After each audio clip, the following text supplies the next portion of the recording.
할렐루야. 오늘 참 좋은 날입니다. 하나님께서 우리를 통하여 영광 받기를 원하십니다.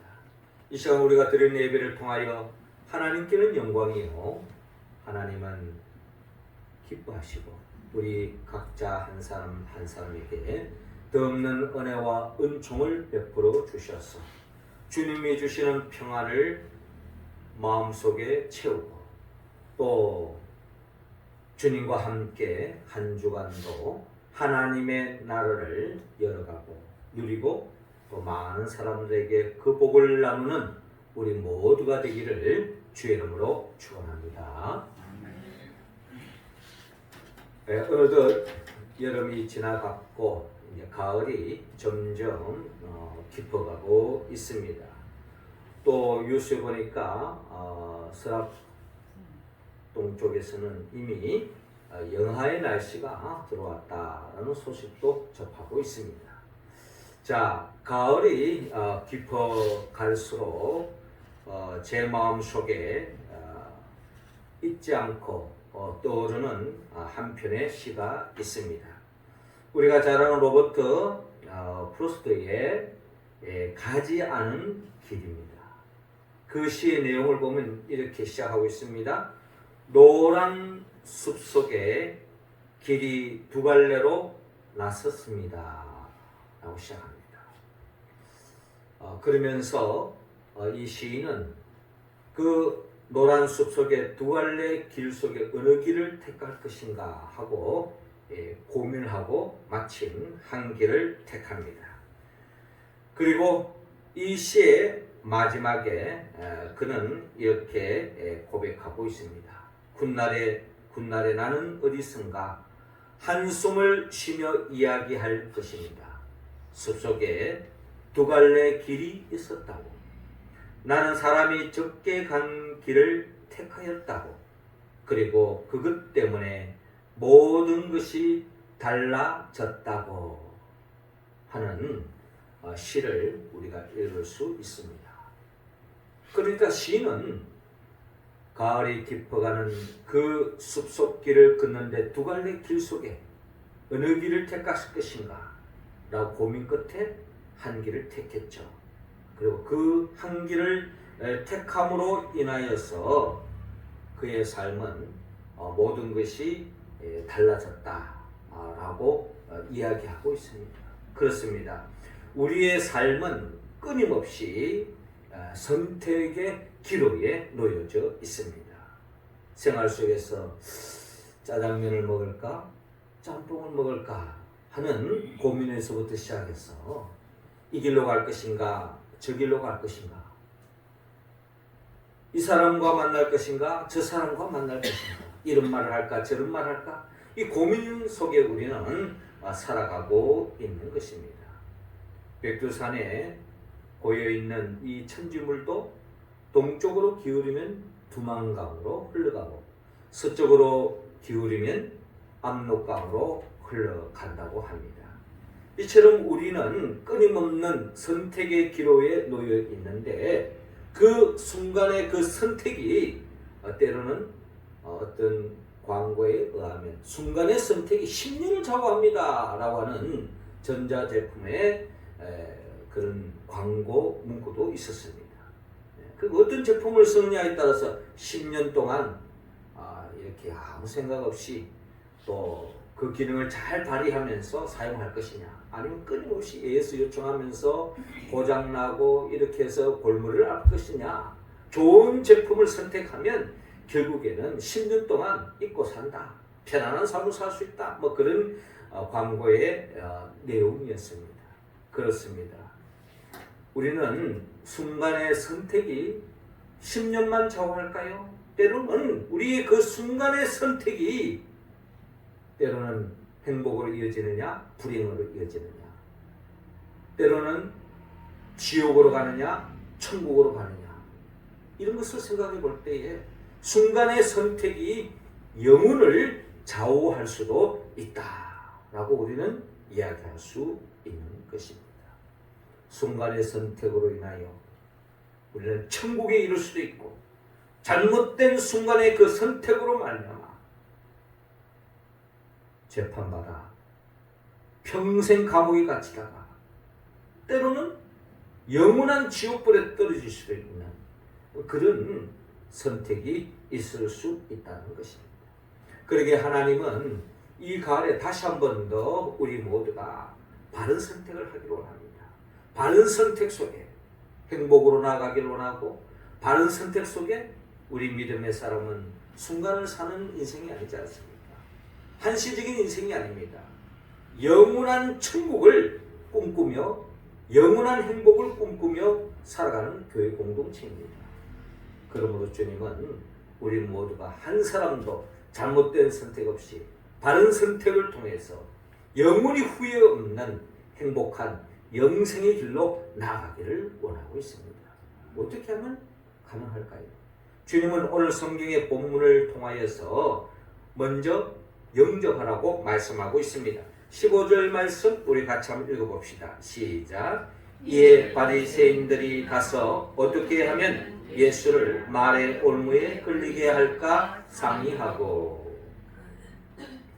자, 오늘 본문 15절은 이렇게 시작하고 있습니다. 이에 바리새인들이 가서 어떻게 하면 예수를 말의 올무에 걸리게 할까 상의하고 라고 기록되어져 있습니다.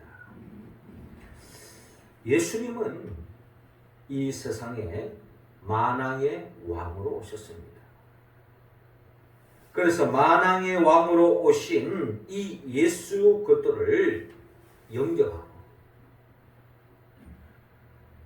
그 주님을 따르는 인생, 그 주님을 존중히 여기고 주님을 높이고 주님의 영광을 위하여 사는 그 인생은 하나님께서 축복해 주신다고 사무엘상 2장 30절을 통하여 말씀하고 있습니다.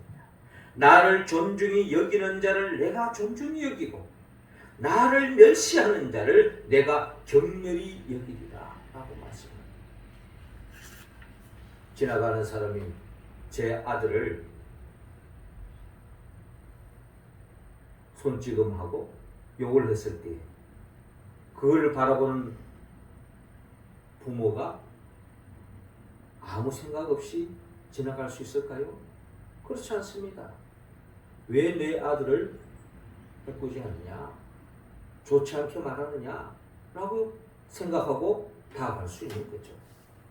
만왕의 왕이신 하나님의 아들로 이 땅에 오신 그 예수 그리스도를 존중히 여기는 자를 하나님은 존중히 여긴다는 겁니다. 그러나 그 예수를 멸시하고 경멸히 여기는 사람, 하나님은 그 사람을 멸시하고 경멸히 여길 수밖에 없고 심판의 대상이 될 수밖에 없는 것입니다. 그러므로 이 세상의 최고의 선택은 예수 그리스도를 영접하느냐, 예수 그리스도를 대적하느냐, 이 선택의 기로에 놓여져 있다.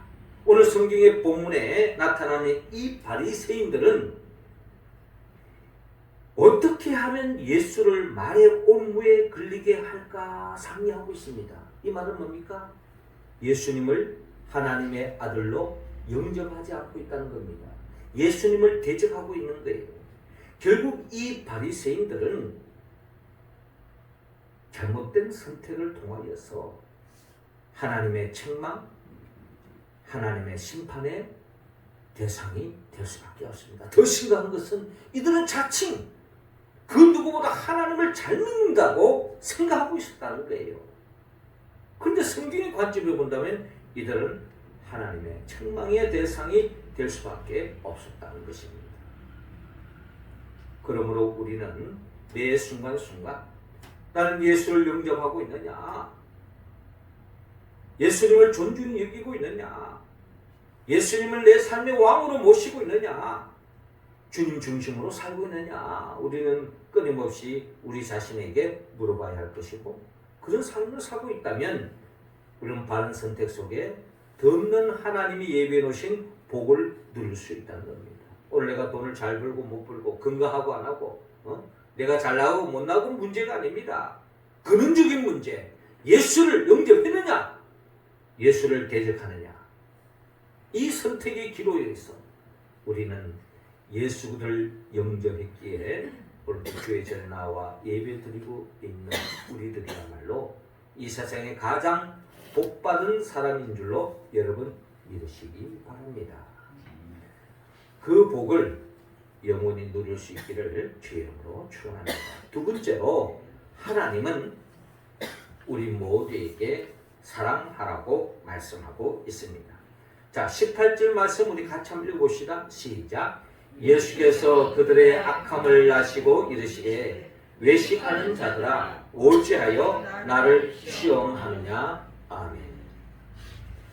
자, 이어지는 본문 16절을 보니까 이 바리새인들이 예수의 말에 이제 올무를 걸기 위해서 주님께 다가갑니다. 16절에 자기 제자들을 헤롯 당원들과 함께 예수께 보내어 말하되, 바리새인 제자들을 보내서 예수님에게 소위 올무를 걸기 위해서 다가가고 있는 거예요. 뭐라고 말하는 거니? 선생님이요, 우리가 아노니 당신은 참되시고 진리로 하나님의 도를 가지시며 아무도 끓이는 일이 없으시니 이는 사람을 외모로 보지 아니하심이니이다. 주님에 대해서 극칭으로 존중하고 주님을 마치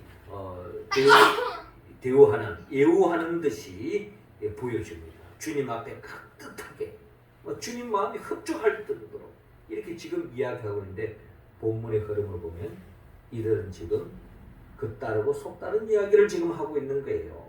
속으로는 지금 예수님을 넘어뜨리려고 대적하려고 올무를 걸려고 가슴에는 지금 칼을 품고 다가오고 있지만 말로는 그럴듯하게 주님의 마음 환심을 살려고 지금 말을 하고 있는 겉다르고 속다른 모습, 한마디로 양의 탈을 쓴 늑대와 같은 모습으로 주님께 다가가고 있는 것이 오늘 본문의 모습 속에서 이들의 모습이에요. 이들이 가는 길이라는 것입니다. 그러면서 17절에 자, 그러면 당신의 생각에는 어떠한지 우리에게 이르소서.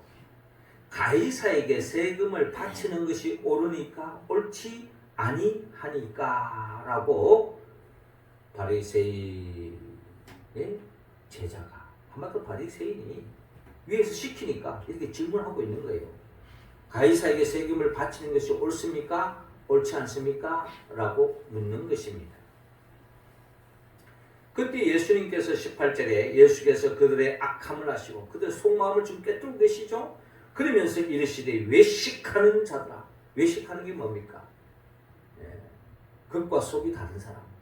바리새인들을 향하여 하나님 주님이 한때는 회칠한 무덤과 같다라고까지 표현했습니다. 회칠한 무덤이 뭐예요?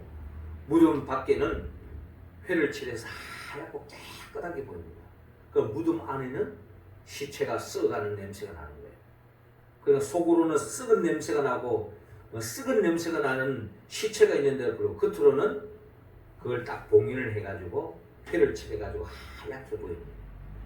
겉다르고 속다른 그 외식하는 자들아 어찌하여 나를 시험하느냐. 주님은 그들의 마음을 꿰뚫고 있는 겁니다. 주님을 사랑하지 않고 시험하고 있는 바리새인들의 모습을 주님은 말씀하고 있는 것입니다. 그러면서 주님께서 대답하시기를 세금 낼 돈을 내게 보이라 하시니 데나리온 하나를 가져왔거든. 일상생활 속에서는 돈을 하나 가져오라는 거예요. 그런데 그러면서 예수님께서 하시는 말씀이 이 형상과 이 글이 누구의 것이냐. 그 당시의 화폐에는 그 당시의 황제의 초상물이 이렇게 새겨져 있는 것입니다. 그 당시에 통치했던 가이사의 얼굴이 그려져 있는 것이 그 당시 화폐의 특징이죠. 그들이 대답하기를 가이사의 것이니이다. 이에 이르시되 그런즉 가이사의 것은 가이사에게 하나님의 것은 하나님께 바치라 하시니라고 말씀하고 있습니다. 가이사에게 바쳐야 된다라고 이야기하면은 어떻게 본다면은 하나님을 믿는 사람 입장에서 본다면은 세상 왕에게 세금을 바치고 있는데 그럼 하나님을 소홀히 하는 게 아닌가라고 트집을 잡을 수 있는 거예요. 그럼 또 하나님께 바쳐야 된다라고 이야기하면 그러면 이 가이사의 것을 무시한다라고 생각해서 정치범으로 몰아갈 수 있는 그런 가능성이 있는 거죠. 그래서 주님은 말씀하시기를 가이사의 것은 가이사에게 하나님의 것은 하나님께 바치라. 이제 이렇게 주님께서 대답하십니다. 이 말씀은 우리 믿음의 사람들 다 그렇게 하고 있잖아요. 우리는 이 세상에 살고 있기 때문에 이 대한민국 국민으로서 나름대로 납세의 의무를 지키면서 세금을 내면서 우리가 생활하고 있는 겁니다. 그러면서 우리는 또한 이 세상에만 속한 것이 아니라 하나님의 백성이기 때문에 하나님의 것을 구별하여 우리가 하나님 앞에 11조 생활이라든지 헌금 생활 이런 모든 것들이 하나님의 것을 구별해서 우리가 드리는 것, 이게 바로 우리들의 모습이죠. 그래서 우리는 어떻게 보면 두 왕국을 살고 있는 백성들입니다. 육신의 몸을 담고 있는 이 대한민국의 통치를 받고 있기 때문에 이 속에서의 세금을 내고, 그럼에도 불구하고 우리는 영원한 하나님의 나라의 백성이기 때문에 하나님의 것을 구별하여 하나님 앞에 감사하고 하나님 앞에 헌신하는 삶의 길로 나아가고 있는 것입니다.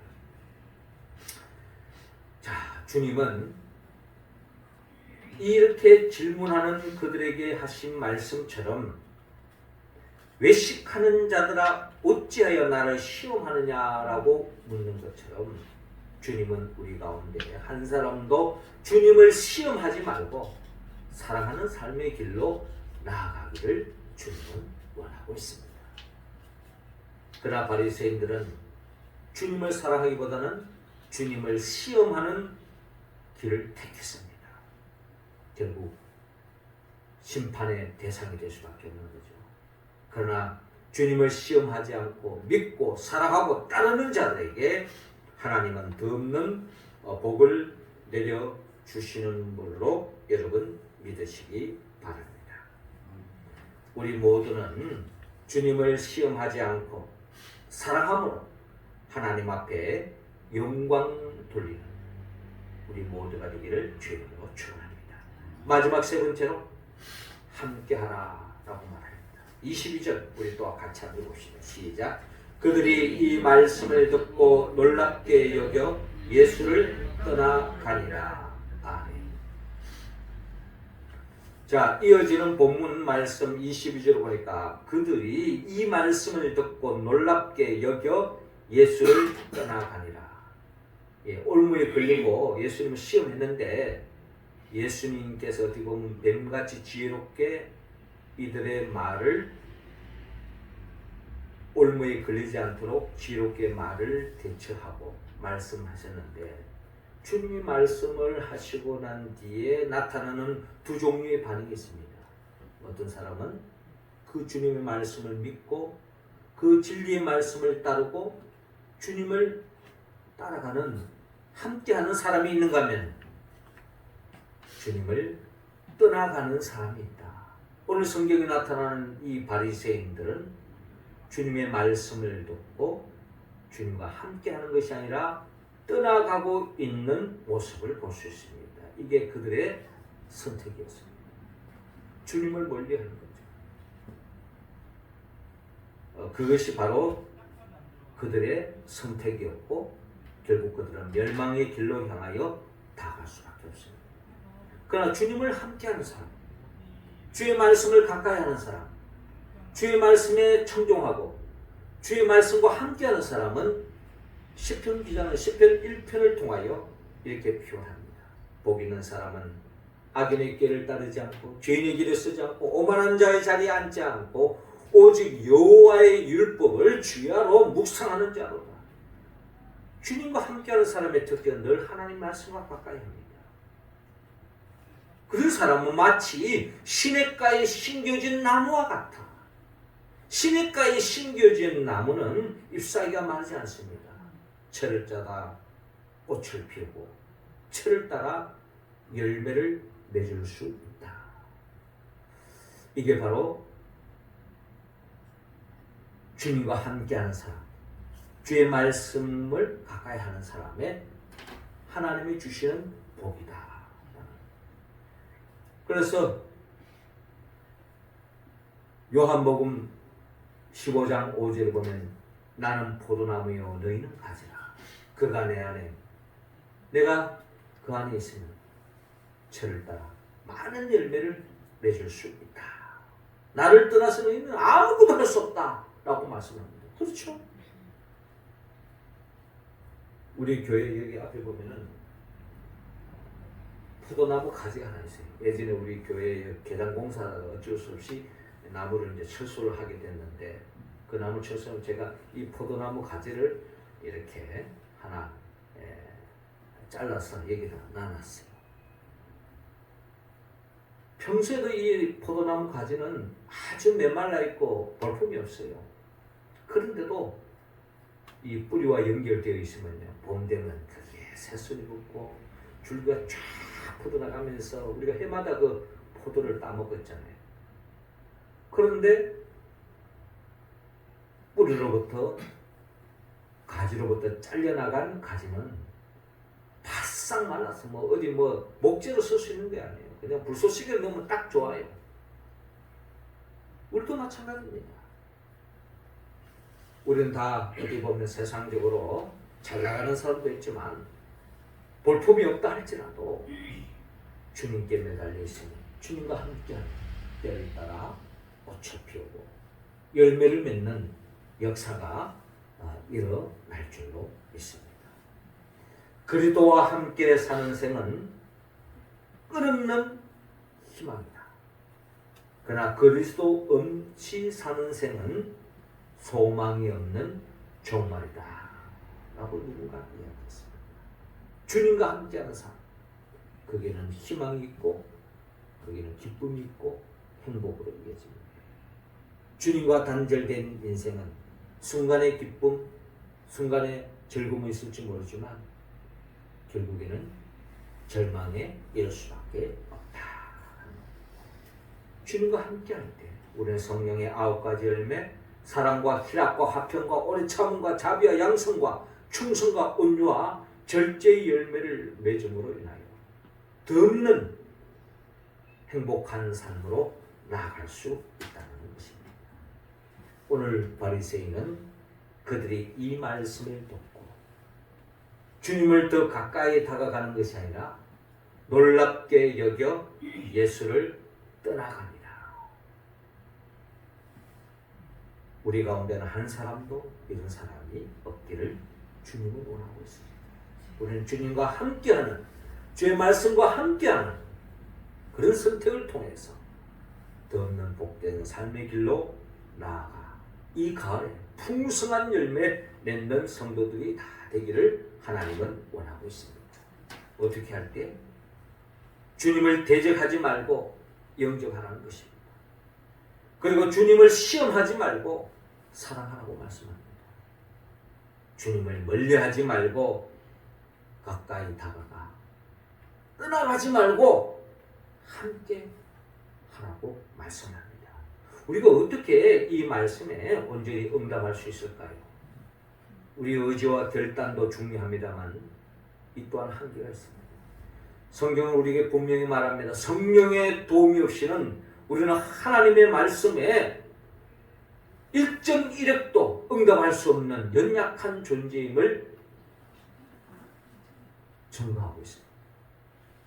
우리는 성령의 도움을 받아야 합니다. 성령은 예수 그리스도의 영입니다. 예수님 누구입니까? 예수님은 우리를 위하여 천지 만물을 창조하시고 이 창조 세계 속에서 더 없는 복된 삶을 살기로 원했지만 아담과 하와가 범죄한 이후로 우리 모두는 죄의 올무에 걸려서 온전한 그 복을 누리지 못한 우리들을 다시 그 복을 되찾을 수 있도록 회복시켜 주기 위하여서 주님이 친히 이 땅에 오셔서 우리 죄를 대신 짊어지고 십자가에 못 박혀 죽으신 거예요. 우리를 위하여 십자가에 못 박혀 죽었을 뿐만 아니라 죽음의 권세를 깨뜨리고 부활하셨습니다. 우리를 의로운 인생길로, 거듭난 인생길로 인도하기 위해서. 그리고 성천하셨어요. 그리고 지금도 하나님 보호자 우편에서 우리에게 성령을 주기를 원합니다. 간구하는 자에게 주님은 마음껏 성령을 주십니다.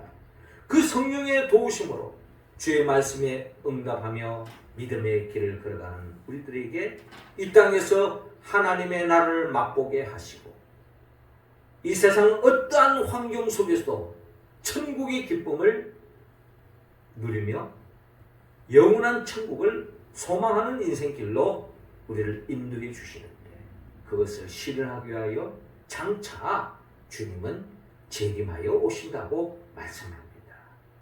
이 예수 그리스도 주님의 영 성령의 도움을 받을 때야만이 우리는 주님을 대적하지 않고 영접할 수 있습니다. 주님을 시험하지 않고 사랑할 수 있습니다.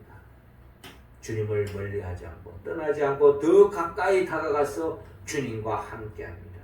우리 모두가 그런 인생길을 걸어갈 수 있도록 이 가을에 바른 선택을 통하여서 더없이 하나님께 영광 돌리며 하나님 나라의 복을 누리며 살아가는 우리 모두가 되기를 주의 이름으로 축원합니다. 기도드리겠습니다. 하나님 아버지, 이 시간 우리 한 사람 한 사람 주님께서 성령의 기름을 부어주시고 성령 충만함으로 말미암아 이 세상 속에서 멸망길을 향하여 달려가는 사람들처럼 주님을 대적하지 말고 주님을 영접하게 하시고 주님을 시험하지 말고 사랑하게 하시고 주님을 멀리하고 떠나지 말고 더 가까이 다가가 주님과 동행하고 함께함으로 더 없는 하나님의 나라의 복을 누리며 살아가는 우리 모두가 되게 하소서. 예수님의 이름으로 기도하옵나이다.